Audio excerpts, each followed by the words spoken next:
USC, what happened? How is your new dog?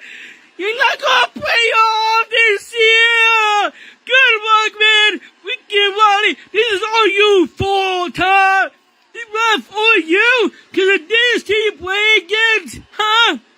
How you play against Wicked Wally? How you losing this team, just to get fired in a minute for this team, with Caleb Williams, good luck, man, haha, I'm laughing, haha, good luck the next season, it wasn't this season, good luck, boy!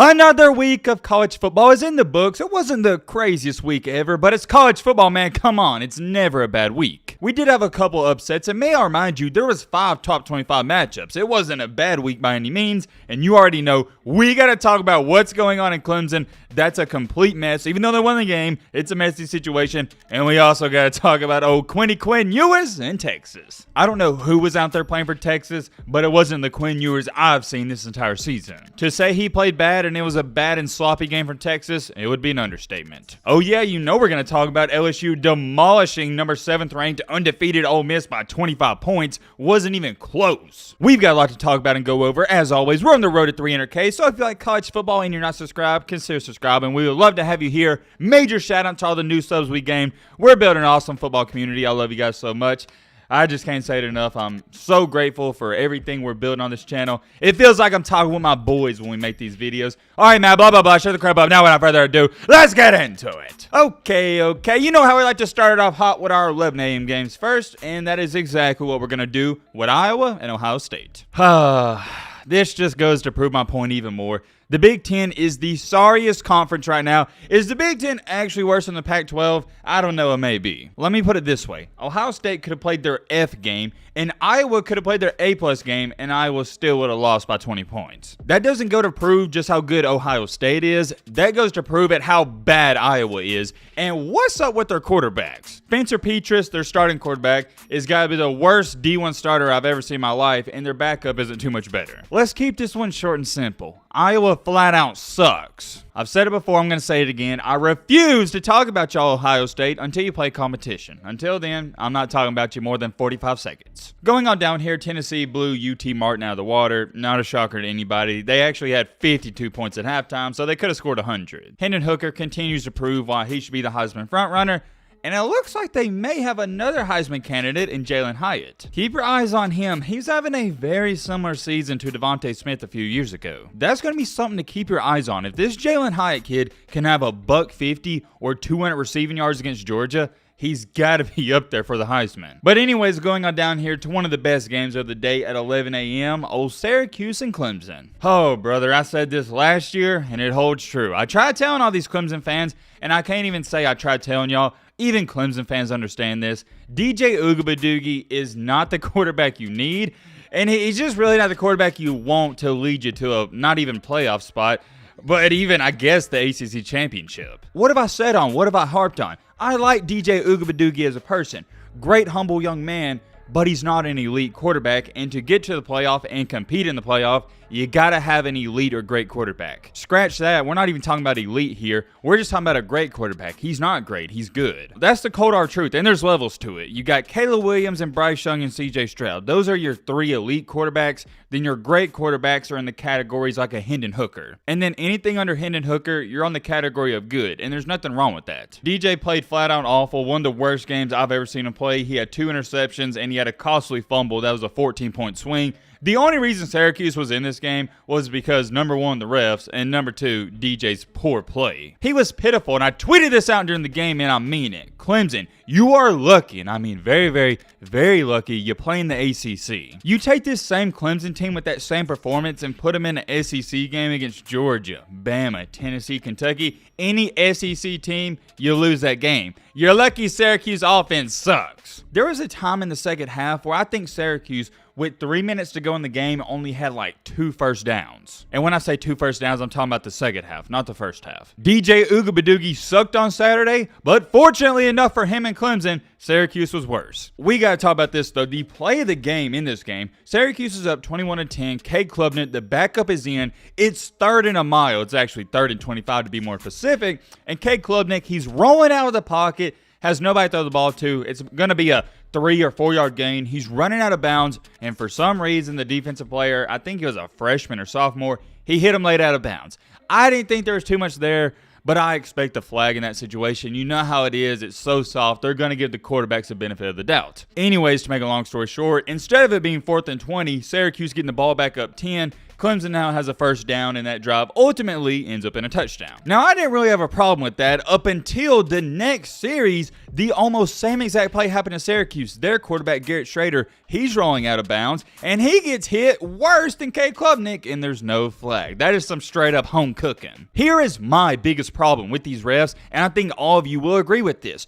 I don't care if you're going to throw 20 flags a game, but be consistent. If you're going to call a late hit out of bounds on one play and you're not going to call it on another, that's what pisses me off as a fan. Call it consistent. And in that Syracuse game, it wasn't consistent. I do got to throw this in there. Even though Syracuse was leading for most of this game, I never for a second thought they were actually going to win. I knew somehow, some way Clemson would pull it out, and they did. Regardless of all that, with Clemson playing ugly, it doesn't matter. They're still 8-0. They're sitting at a pretty undefeated record. However, I think you'd be out of your mind to say this Clemson team, they're even going to compete for a championship. They're nowhere even close to the big dogs. Let me ask y'all a question. Do you really think this Clemson team could beat a Georgia, beat an Ohio State, beat a Tennessee, beat an Alabama, or even beat a Michigan with the way they're playing? No. And I already know somebody's going to run to the comments, yo, Matt, why are you throwing Alabama in there? They lost to Tennessee. Hey, come on, man. We still know Alabama's one of the top dogs. Just because they lost by 3 points on the road to a top 3 team doesn't mean they're not a national title contender. And I can guarantee you this, I bet 9 out of 10 people right now, if you had to pick who's going to win head-to-head, Clemson or Alabama, you're picking Alabama, and that's my point exactly. Just because Bama has 1 loss, it doesn't mean Clemson's better than them. I am extremely curious. Clemson fans, do we got some of y'all watching this video? Let me know your thoughts. How are you feeling about this game? If I'm one of you, I can't be feeling that good. It's always nice to win. It's nice to overcome adversity.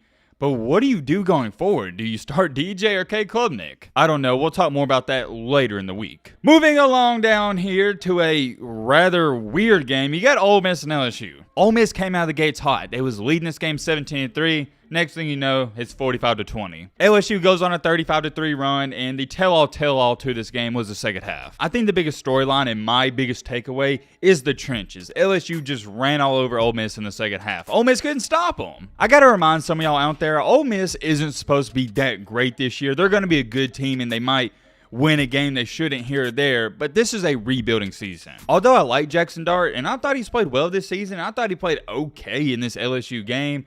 It doesn't matter. When you don't have the guys to compete and the depth to compete, you're going to get run out of every single SEC game when you play a team like LSU. I was completely wrong in this game, though. I thought Ole Miss was going to win by 2 touchdowns, and it was the other way around. LSU won by 3 touchdowns. The biggest takeaway from this game isn't Ole Miss. Don't take anything away from them. They've had a good season up to this point. They got a rough stretch coming up, but we'll talk about that in a different video.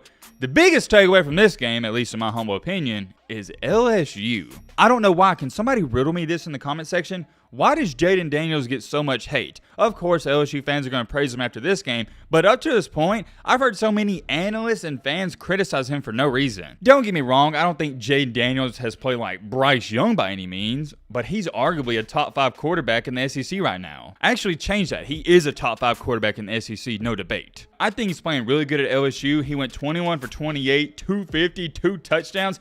QBR of 85.4, you can't ask much more. Oh yeah, gotta throw this in there. The main reason LSU won, the ground game. He also had 23 carries for 121 yards and a touchdown. No, my bad. 3 touchdowns. That's the quarterback. I tweeted this out, by the way. Go follow me on Twitter for updates in the games. I think he's going to give that Bama defense a lot of problems in 2 weeks, and that's going to be a good game. Keep your eyes on it. Going on down here to the fraudulent top 10 matchup, and the reason I say it's fraudulent is because, come on now, UCLA and Oregon, are they really top 10 teams if they're not in the Pac-12? I don't think so, but regardless, they were top 10 teams, and Bo Nix was Bo Nix. Here's the thing with good old Bo Picks. He's either going to look like Tom Brady or Andy Dalton, no in-betweens. Fortunately enough for Oregon, he looked like Tom Brady on Saturday. 22 for 28, 283 yards, 5, yes, you heard me correctly, 5 touchdowns to 0 INTs and a QBR of nearly perfect 96.3. Wow. I think it's safe to say that Auburn's missing him. We all knew, or at least I knew, this was going to be whoever scores the most points because no defense was going to be played, and that was the case. I'm not going to talk about this too much, but I tweeted this out on Saturday, and I mean it. I don't care if Oregon runs the table, wins the Pac-12 championship. There is no way, absolutely no way they deserve to be in the playoff. I don't care. If you get beat by 50, you don't belong, especially after winning the Pac-12, the worst conference, and I don't know, the Big Ten may have something to say about that, but for now, I'll say the Pac-12 is still the worst. Let me know your thoughts on that. I'm curious. If Oregon wins out, do you think they belong in the playoff? I don't. Another top 20 matchup, we got Quinn Ewers and Oklahoma State. Wow. I believe, if I'm not mistaken, there was 14 penalties called on Texas. Yes, I'm looking at it right here. 14 penalties for a buck 19 yards. And Oklahoma State, you know how many penalties were called against Oak State? 0. Interesting to say the least. I'm not one who likes to blame the refs. I rarely ever do, because at the end of the day, if you make the plays you need to, you should win. I think blaming the refs, that's a lousy excuse. But I do gotta say that is fairly odd. I watched this game live, and I did go back and rewatch the film earlier today at about 6:30 a.m. And I don't want to say it was one-sided, but it was one-sided, if you know what I'm saying, when it comes to the refereeing. It's the same thing I saw with Bama last week when we had 17 penalties. And y'all know, y'all watched the video. Did I blame the refs? Nope. I didn't blame the refs whatsoever, and I'm not going to give Texas that excuse either in this one. At the end of the day for Texas, the reason you lost this game is because you played sloppy and you played like crap. When your quarterback, Quinn, goes 19 for 49, not even completing close to 50% of his passes, and has 3 INTs, really it was 2 INTs, one of those was the receiver's fault late in the game, you're not going to win many ball games. Much respect to Oklahoma State. I think they're a sound group of guys, but they didn't win this game. Texas lost it. Sloppy football. And I get it, you're going to blame the refs, but come on now, you know you could have played better. I, for one, couldn't believe what I was watching. Not the refs, but with Quinn. I've never seen him play this bad, and I didn't think he could ever play this bad. Recently, I put him in my top 5 quarterbacks. I got him at number 5 in the country, and I may have to take him out. Maybe it was just one bad game. I don't know. We'll have to see whenever he bounces back. I'm not going to write him off because of this one game. Unfortunately for Texas, though, your season is officially over, and you are, in matter of fact, not back. That program's looking like the mess it's looked like the past 10 years, and I've seen a lot of people speculating that they think Steve Sarkisian isn't the guy. I wouldn't write him off this quick. I think you got to give him to the end of the year.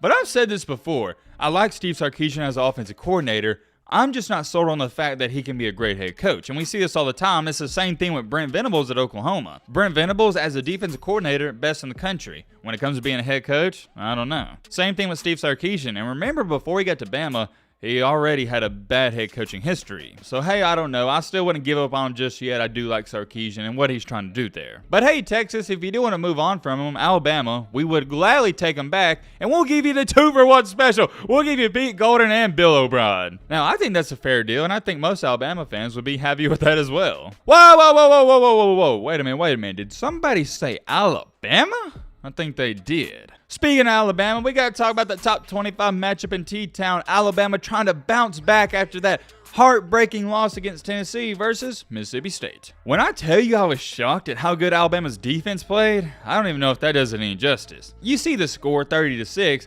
but it was nearly a shutout because Mississippi State scored on the final and last play. How does Alabama go from giving up 52 points in one game to only 6 in the next game? Once again, I've told you this last week, I'm going to say it again. It wasn't so much that Alabama has a bad defense. I think they have a good defense. It's more of you got to give Tennessee credit. That's how outstanding their offense is. Every time Alabama loses, everyone says, oh, Alabama beat themselves, and they kind of did up in Knoxville. But I don't think Alabama just beat themselves in Knoxville. I think Tennessee went out there and wanted the game more, and they took it away from Bama. So for all those people out there that are wondering how Alabama went from giving up 52-6, that's why. And I got to remind you, Mississippi State has a good offense. Mike Leach is an offensive mastermind. If anything, Mississippi State is known for their offense, not their defense. The game itself, it was rather simple. Alabama, they jumped out to a 24-0 lead at half, and it was pretty much over. Although, yes, they only scored 6 points in the second half, you got to feel like they knew the game was over and they weren't trying. Bryce Young did, once again, Bryce Young things. I cherish every game he puts on that Bama uniform. He's so special. 21 for 35, 250 through the air, and 2 touchdowns, QBR 90.7. Ladies and gentlemen, he is as good as it gets. He is a magician. I could go on and on about him. You know how I feel. As a Bama fan, I was so proud. I really was. I was so proud of our defense. I don't care about the offense. I know we can score half 100 against anybody. That's a given. It's the defense I want to see improve, and they did just that. They answered the bell. Everybody's doubting Alabama. Everybody's saying the dynasty's falling off, blah, blah, blah. We hear it every single year. And what does Alabama do after a loss? They always destroy their next opponent. In this life, in this world, there's a lot of things to be scared of. But without any doubt in my mind, one of the scariest things ever in this life is a pissed-off Nick Saban-led Alabama team that's coming off of a loss. It doesn't get too much scarier than Alabama coming off of a loss, and I think everybody knows that. Biggest takeaway from this game? Bama fans, you know what I'm about to get into. Alabama's new 5-star transfer cornerback from LSU, who hasn't played all season. He's been MIA. He finally played and started. And it leaves me questioning why he wasn't playing against Tennessee and all throughout this season. He went out there and balled out. He goes by the name of Eli Ricks. He formerly played at LSU where he was also really good. From what I've heard is he hasn't been playing too good in practice, and this week in practice he was doing good, so they gave him a start and it paid off. That was my biggest concern, and I think it was every Bama fan's biggest concern, the secondary. The secondary looked good against Mississippi State, but that's Mississippi State. That's not who we're trying to beat. We're trying to beat the Tennessees, Georgias, Ohio States of the world. We still got a lot to work on, and I mean a lot, but we're heading in the right direction, and that's what it's all about. I'm going to say this all throughout the season. A lot of good is going to come from that Tennessee loss. Sometimes losing isn't always a bad thing. Sometimes it reignites your team. It humbles your team, and that's what you're seeing happen at Alabama. And also, got to throw this in there before I forget. I can't believe I almost forgot to throw this in there. Eli Ricks has that dog-like mentality that Alabama's defense lacks. He has that mentality. If he stops you or he breaks up a pass, he's going to scream in your face and do all that taunting. And although, yeah, I like a humble player as much as anybody else, we need that. We need aggression, and Eli Ricks brings it, and I'm happy to see it. That's going to wrap up our recap. I'm very curious. Let me know your thoughts down below. But, Road to 1 million!